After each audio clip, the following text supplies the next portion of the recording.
Viac atrakcií, lepšie služby a najmä bezpečnosť. Práve na týchto atribútoch chcú na Liptove postaviť základy úspechu letnej turistickej sezóny.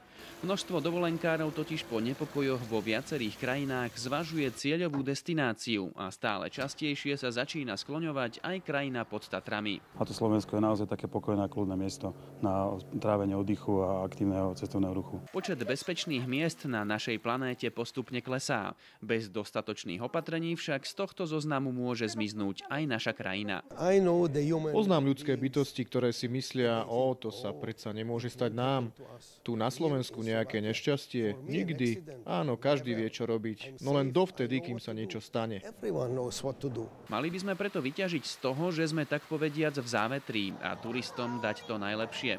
Výrazný rast návštevnosti sa začal už v lani po konflikte na Ukrajine a v Tunisku a podobný scenár sa očakáva aj po útokoch v Paríži a Bruseli. V rámci Slovenska určite top destináciou v rámci pobytu bol Liptov, keďže máme tu veľa možností, ako má klient možnosť tráviť voľný čas, či už výlety do hôr, akvaparky, kde vlastne tá klíma a to prostredie tej dovolenky už vlastne podobné tej zahraničnej dovolenke. Jedným z dôvodov je fakt, že dovolenkári majú v tomto regióne o zábavu postarané po celý rok a bez ohľadu na počasie im tu nič nechýba. Je to akorát všetko naviac, pretože tá dovolenka pri mori je o tom lanešení a o tom vylihovaní na slnku, o polovaní sa a tu je ten cestovný ruch o aktivitách. Na Liptov chodia ľudia kvôli horám, je to najväčšie lákadlo, ale samozrejme sú to aj akvaparky, ktoré majú atraktívnu ponuku počas letnej sezóny a plus robíme podujatia, ktoré tú ponuku veľmi zaujímavo doplnia.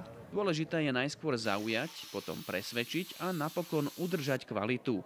Niet nad dobrý nápad, ktorý našťastie neustále pribúda, ako napríklad plážová party v horskom hoteli. Všetko je teda u nás fakt postavené na tradícii a správame niečo, čo bude v úplnom rozpore s týmto, proste niečo protiklad, hej. A tak si môj svokor, majiteľ hotela, vymyslel, že spravíme plážovú party v horách. Proste prinesieme sem sneh, prinesieme sem pláž, prinesieme sem veci, ktoré sa robia proste pri vode a skúsime spraviť takúto zvrátenosť, že to na jeden deň postavíme hore nohami. A to je naša beach party. Turisti reagujú na nové vnemy a bezpečnostné riziká veľmi citlivo. Niet divu, že im prispôsobujú aj svoje správanie či dokonca návyky.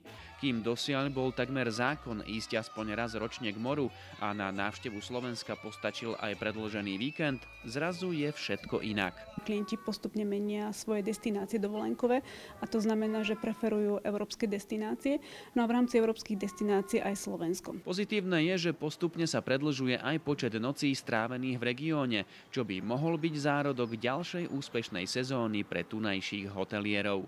Mali sme úžasnú zimu, takže verím tomu, že bude ešte lepšie o to leto.